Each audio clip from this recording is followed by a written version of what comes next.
Joining me now to discuss is Jodie Gunzberg. She's managing director at CoinDesk Indices. Jodie, welcome. So what are the bulls saying about this weakness we've seen in crypto lately?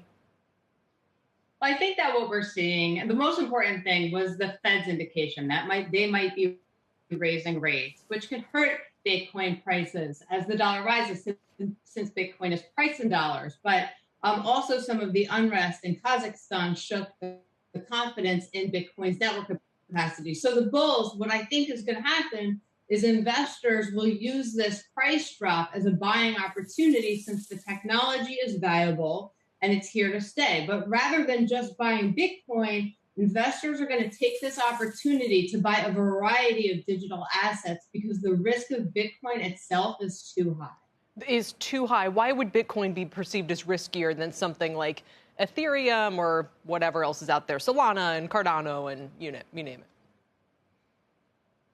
Bitcoin's risk isn't necessarily higher than Ethereum or Solana or any of the individual digital assets, but it's way higher than something like equities as an asset class. So one way to manage that risk is to diversify across the different digital assets that can reduce some of that risk, or they might be able to invest in baskets that are sector specific, or they can use strategies with futures and cash to manage the volatility if they are comfortable with just Bitcoin itself. You know, I wonder about that approach because it feels to me like it's gaining more popularity. The idea of, well, when I'm in stocks, I want the S&P 500. So if I'm going to look at crypto, I want broad exposure as well. But stocks have to graduate into the S&P 500. They have to be born. They have to perform well, maybe privately for many years. They have to go public at a high valuation. They have to be voted by a committee into the S&P 500.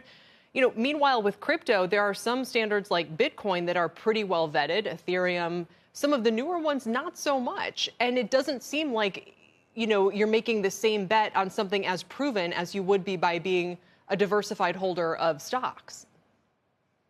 The process for selecting digital assets is following the process of the traditional assets.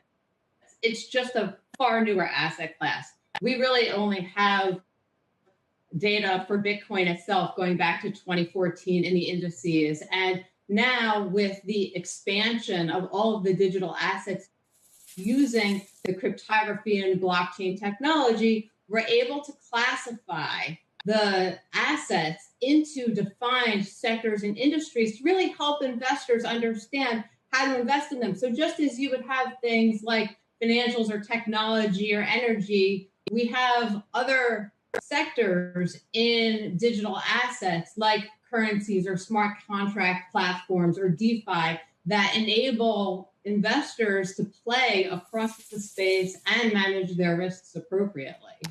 Certainly style investing, you know, whether by risk metrics or others, is a you know, tried and true method. Well, at least it's a long tried method. But I totally understand why it's coming for crypto now. And again, CoinDesk does offer a lot of these opportunities. Jodie, thanks for joining me to talk about it. Hope to check back in soon.